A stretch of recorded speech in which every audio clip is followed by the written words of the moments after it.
Hi there, I'm Colin Lamb, aka the Tone Wizard. I hope you're doing very well wherever you may happen to be. And I'm doing pretty good because joining me today, if I point the right way for once, which I did, is Greg, who I've met in the comments of my YouTube channel, in which I've done a couple of videos on the Insane Clown Posse.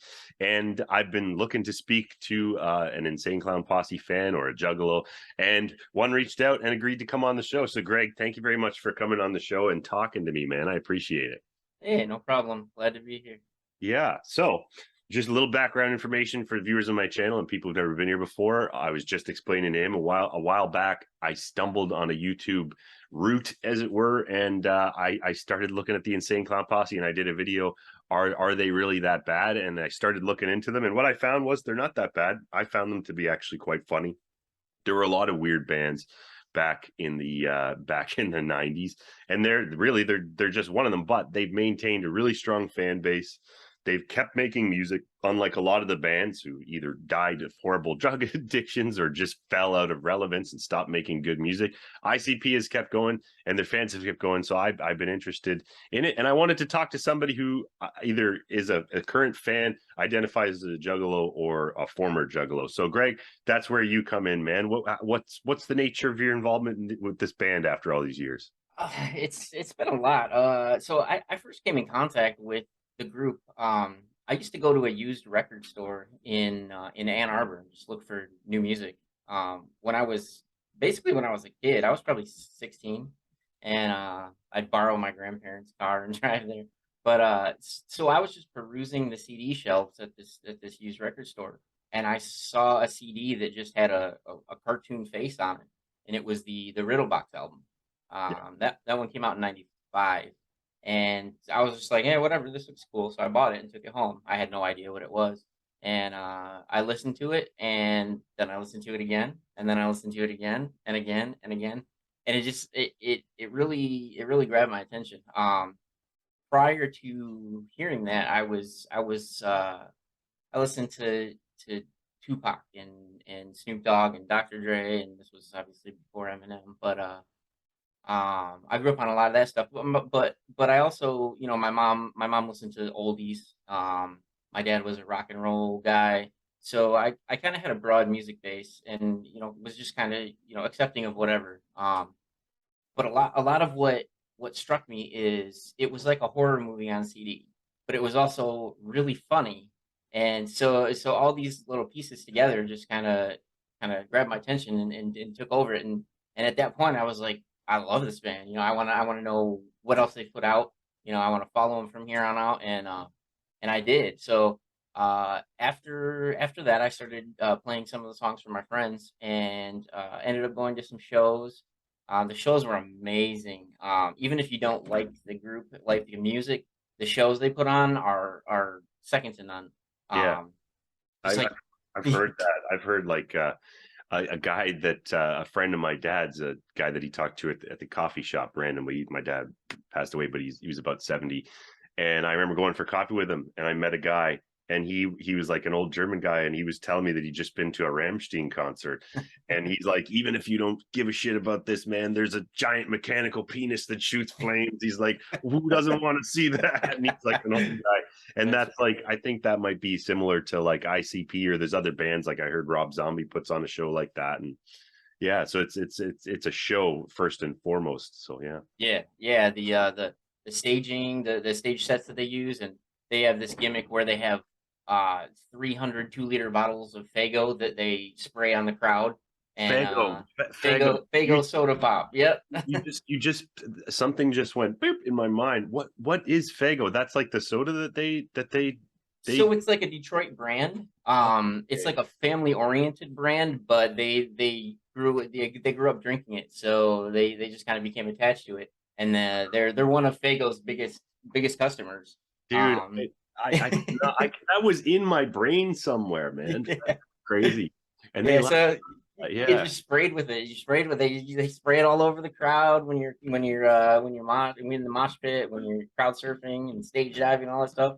yeah, Um, it's pretty customary at the end of their shows for as many people as can get past the security and climb up on the stage to just rush the stage and just dance on stage for the rest of the conclusion of their show and things like that. But so yeah, after I've been to a few shows, I went to college and I was messing around in chat rooms, ICP themed chat rooms and stuff like that. And I met a few people. And one of the people that I met went to the school that I was going to. And she like stopped by my dorm and we became friends. And over the years, I found out that she was married to, well, I guess dating at the time, but somebody who grew up with their manager. He went to school with their manager. So that kind of it wasn't like an in or anything. It was kind of a disconnect between people. But uh, the more I listened to the group, the more merchandise I bought, the more obsessed I became. I got tattoos. I have my first tattoo was the face of the riddle box.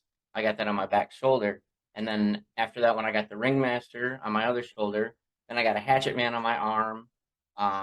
Just various ones here and there. Yeah, Um, just about that. yeah, So I did a video on the FBI versus ICP, and I read like the FBI report and stuff like that. I did a show on that.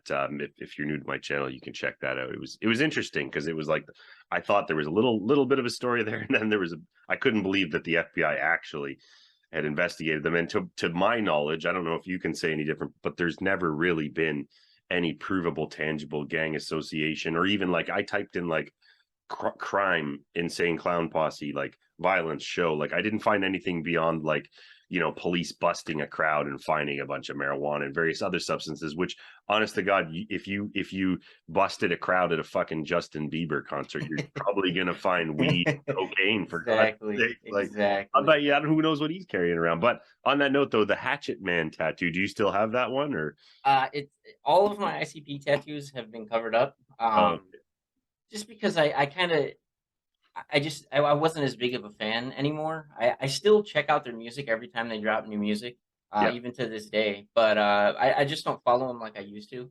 yeah. I think it was maybe because I was so close to it at one point. Mhm. That kind of after I got away from it, it was like I want to distance myself a little bit from this.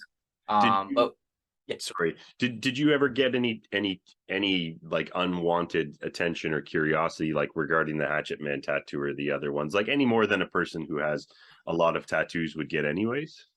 not the tattoos necessarily. I do have a couple stories in high school.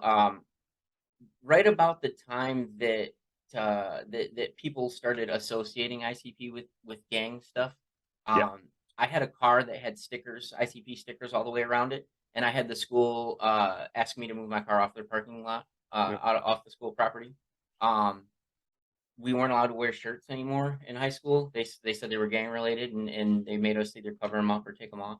That's so lame, dude. I was heavily into death metal, Mhm. and there's a band called Deicide. I don't know if you ever heard of them.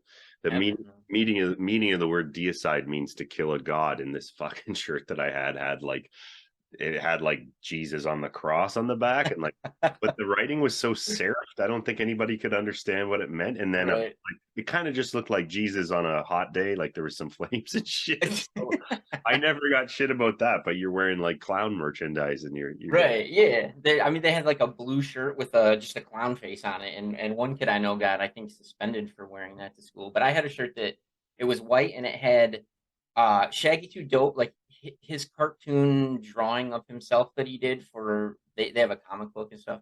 But it had him with a middle finger and it just said "fuck off" all big across the top of it. And obviously, I covered that up at school, but like. Um, yeah, they were pretty strict about it. Right before that all started, in my English class, they did a thing called Celebration of Writing each year, and I wrote a story that was a fictional story that was kind of based on one of their songs, and I submitted it to this festival of writing, and I got a good grade on it, and it got submitted to the writing festival and all this, and when I displayed it, I made a big poster board that had one of the clown faces, and I attached the writing to the poster board. yeah. And the following year, I wrote a follow up story, and they wouldn't let me submit it. So at that point, it had taken over. That this was gang related or Yeah. whatever. And to me, that's anti-education, because what you've done is you've done the teacher's work for them. You've found something that you're interested in, to complete an assignment in a meaningful way and probably do a better job at it because you're interested. That's like the antithesis of education. So Right. anyway, we could go on and on about the public school systems failing For sure, for sure. for years. Uh, But yeah, so you got into the band there, yep. and then you also had mentioned that you were involved in the band, and that you could talk about that in a general sort of way. Yeah, so they at one point they were holding a contest for a new webmaster for their website. Yeah, And I submitted my entry to the contest, and I think at that point the friend connection that I had made, I think they kind of helped sway the decision. I think I kind of was chosen instead of one. You know what I'm saying? But yeah, I got the job, and it was cool because it was right at the height of me being a fan of them. yeah. So not only was I a fan of this music group, but I got to go into their office. I got to see them every day. They were there, just working, doing busy work. I got to work in the warehouse and help fill orders. I got to post updates on their website. And actually, if you bring up the site on like archive.org and look back at that time period, you can see where my posts are and stuff like that. But it's nothing Cool. tremendous to look at or anything like that. But I go looking back at that stuff every once in a while. Oh But man, awesome. yeah, it was cool. So I worked for them. One of the things that I remember the most is they wanted to do this event called Leyenda, and basically what they wanted to do was they had a music video that they had just come out with, and they wanted to try to get it on TRL. If you remember TRL back in the day on MTV, it was Yeah, Total Request Live. yeah. I'm up in Canada. We didn't have MTV. We had Much Music, but we kind of cross broadcasted some of your guys' stuff. Gotcha. So yeah, they had people would submit I guess submit videos for TRL, and then the audience would vote on them. Oh, And then whichever one's got the most votes, they would play it live. So uh, what they did was we had some computer nerds that were real big into ICP. So they figured out a way to kind of work the system, and submit a bunch of votes that maybe weren't necessarily legit. And there was no way that their video didn't get the most votes, but they right. didn't get played on MTV. But the day that they were supposed to be played, the day that the decision was supposed to be made, we took a road trip in one of the company vans with a bunch of merchandise. We drove. We left in the middle of the night. It was winter. We left in the middle of the night from Detroit and drove all the way to Manhattan in New York, and that was top 10, one of the most scary trips that I've ever been on in my life. The guy who was driving did not know how to drive in the snow very well, and we were up in the mountains with semis flying by us, Yeah, and it's just like death to the right and left of us on either side, whatever. But I ended up driving most of the rest of the way there, just out of fear that somebody else was going to kill me, and I didn't have any control over my life. yeah, But I ended up driving like all night. It was crazy. But we got there in the morning, and New York traffic is insane. I ended up getting a ticket because we had stopped in an intersection because we didn't really have anywhere to go, and the police were just like, you over here," just pulling people over, giving them tickets. But so we get there, and people showed up in face paint. We had a nice little crowd. But the police pushed us to the other side of the road behind the barricade instead of being out in front of the TRL studios. And then eventually they came out and told us that because the employees that went there, it was myself, Jump Steady, who's Violent J's brother. He does a lot of close stuff with them. And a few other people here and there, but we all had costumes and masks and stuff. The police eventually came out and told us that it was illegal in New York to wear masks unless it was Halloween. So they made us go change. But the event overall was good. We handed out a bunch of merch, and we got some presents in the music world. But yeah, it was a lot of fun. It was a real cool trip. It was a cool experience to have, unlike anything I'd ever done before. And so after that, trying to think of what the kind of like the timeline. It wasn't long after that that I got laid off, I guess. They did get, I mean, they left me with a nice severance package, and I was a kid. I was 21, 22. It wasn't going to be hard to find another job, Yeah. but it was a great experience. I actually had a real good time, and afterwards they told me that everything was cool, between me and the company, and anytime I wanted to go to a show, just give them a call, and they put me on the guest list, and I could get in for free. So I took advantage of that. I went to so many ICP shows, and one year I ended up taking my dad because I had already planned to go to one, and it was his birthday. So I Yeah. was like, "Hey, Dad, you want to go check out this show?" And he's like, "Yeah, sure, let's check it out." And he got into it. He let us paint him up.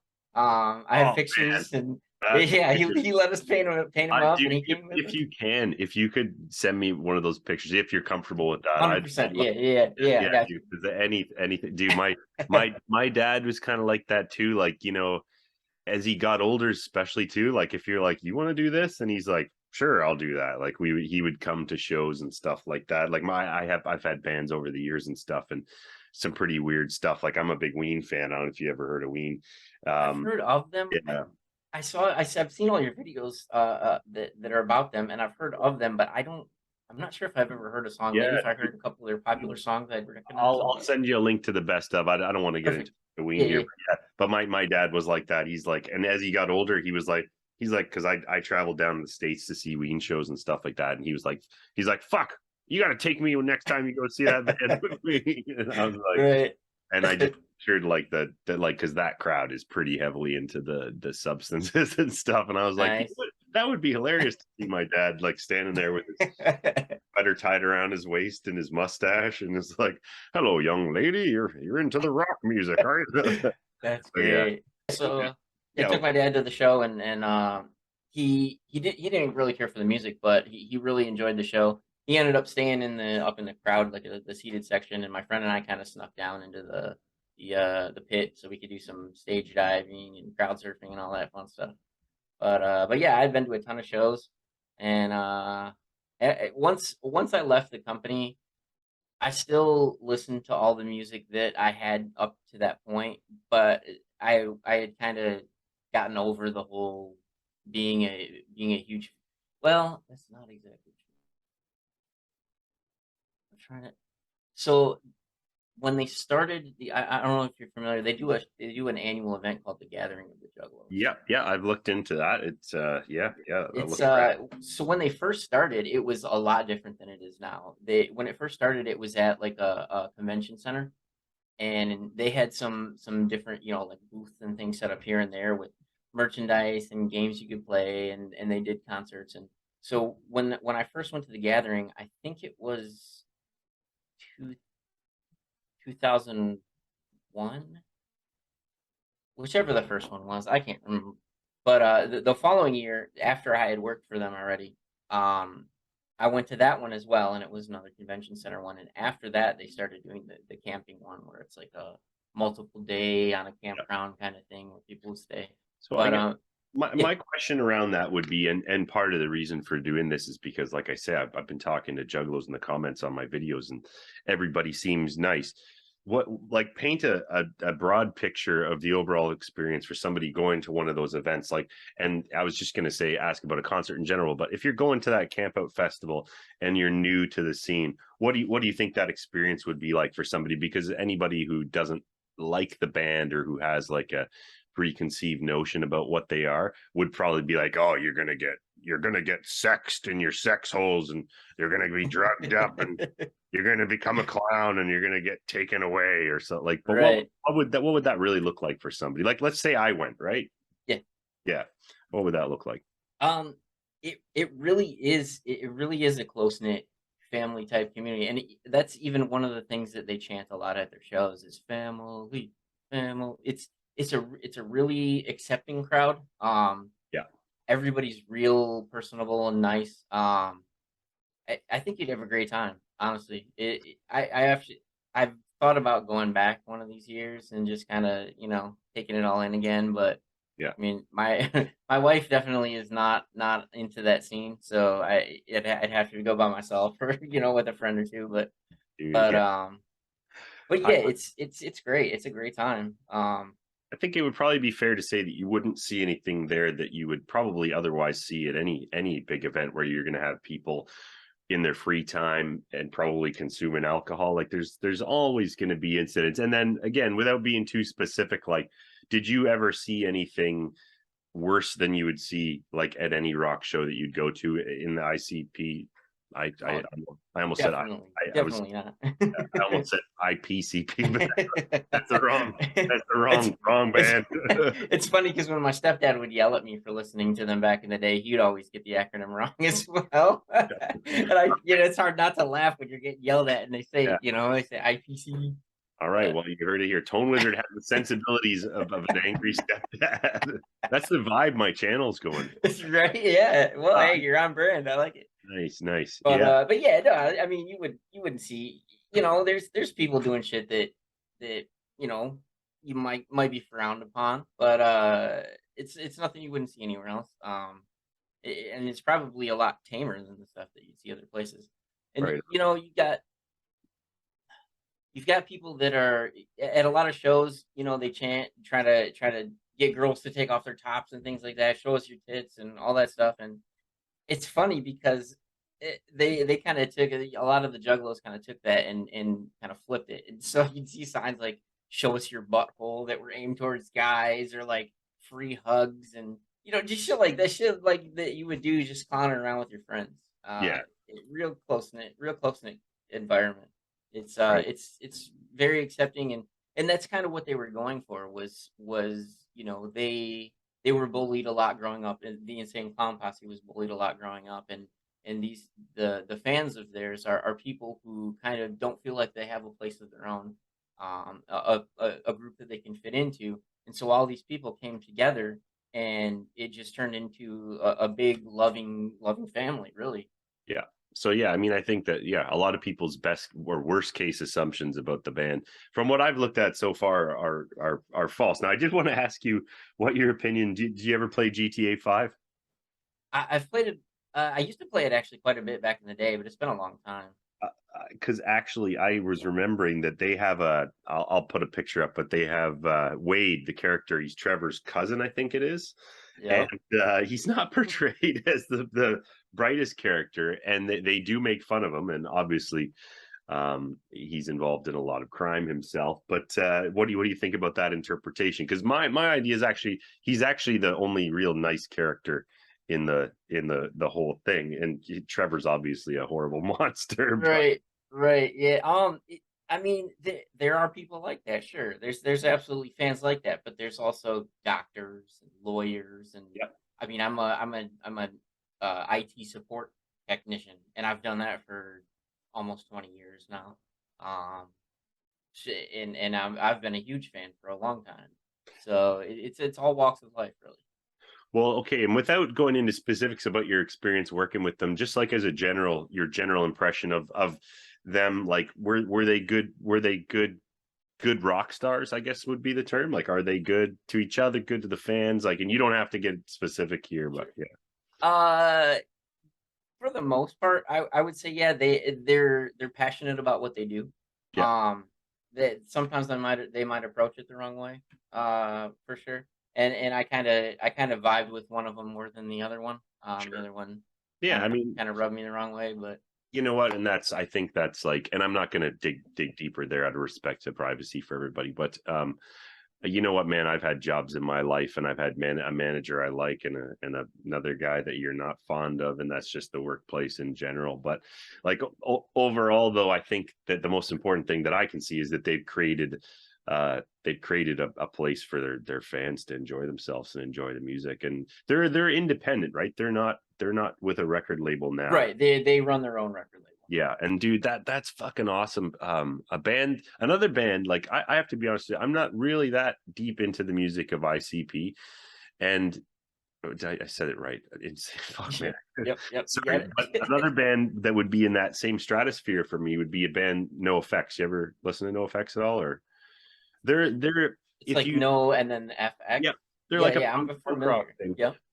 They're very much, their trajectory is a lot like ICP because they've created their own record label. They have their own festivals, their own tours and stuff like that, and it just brings the fans along with them. And they've gone independent, so that's pretty rad to see that they've done that as well. So yeah, It's really cool to you don't have to answer to anyone that way. So you can put out your art however you want to, basically.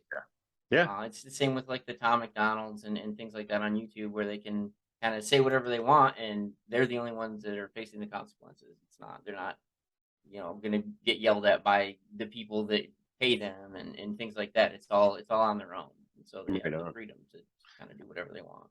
Cool, man. Well, time flies when you don't have the pro version of Zoom, and I tried to stop the recording, but it says we have 5 minutes left. I just got a Yeah. couple of things to say. First of all, thanks for coming on the show, man. Not a And problem. the further I get into it, I'd love to have you on again and maybe get a panel together because I just like talking about this shit. And like, man, when you said Faygo Cola, I was like, oh fuck. But here's what I'm going to say. So, like, just a conclusion question, like a young person getting into ICP these days, are there still young fans coming in from what you can see? Yeah, there are actually, and they've kind of trended here and there on TikTok. I'm not on TikTok because I'm Yeah. an adult, but I've I only go I've on when I shit. I only go on when I shit. I've heard they different dance challenges and stuff like that. They've used some of ICP's music and things like that. So yeah, I mean people used to bring their kids to the show. Yeah. So it's kind of like passing down a hidden gem sort of thing. And yeah, there's people of all ages that are still discovering them. Obviously, you're just getting into it and you look about my age. Yeah. So yeah, there's it's definitely open for everybody who has an open mind, really. Cool. And so if you're trying to sway somebody towards the music, let's just take the whole fandom and stuff out. Somebody want to represent your one of your favorite bands, and so you give somebody one album to say this is what they do, this is the best they've done it, and this is what I think is the best. What would that album be? Uh, People might not agree with me, but I'm gonna have to say Riddlebox just because it's the one that I discovered them on. They have a lot of great albums from that time period. The Great Malenko is the one that followed the Riddlebox, and that one is really good as well. And then the Amazing Juckle Brothers was a double album, and that one's got a lot of good songs on it. But I think for me, Riddlebox would definitely be the place to start. Um, it it seemed like the first Joker's card album that they put out, Carnival of Carnage. It feels old to me. It feels like older music. And Yeah. then the Ringmaster is kind of a mix between Carnival of Carnage and Riddlebox. But they have some good songs on their new albums too. But nothing's gonna ever. I don't think nothing's gonna ever hit me the way that the Riddlebox album did. Yeah. Um, that one, Yeah, that I one for mean, sure. I'll say for certain, like I just went to Chili Peppers concert, 2 days ago, and that band for me, I just love that band. But the album, just because right at the right age for me, the right time, the Californication album hit. But obviously, somebody who's 10 years younger would probably say By the Way or Stadium Arcadium or something like that. But that's what good bands do; they keep putting out music. So I think we're going to wrap it here, man. But thank you very much for coming on the channel, and thank you very much for dealing with my inability to do basic math equations and fucking leaving you hanging at No worries. 9 in the morning. So I appreciate your patience. Thank you for coming on the channel. Yeah. If you've enjoyed this video, please like it and subscribe to the channel, or don't. That's your fucking choice. Do what you want to do in your life. But yeah, check out my other stuff on the channel. Let me know what you think of this video in the comments, and I'll see you on another video. Goodbye.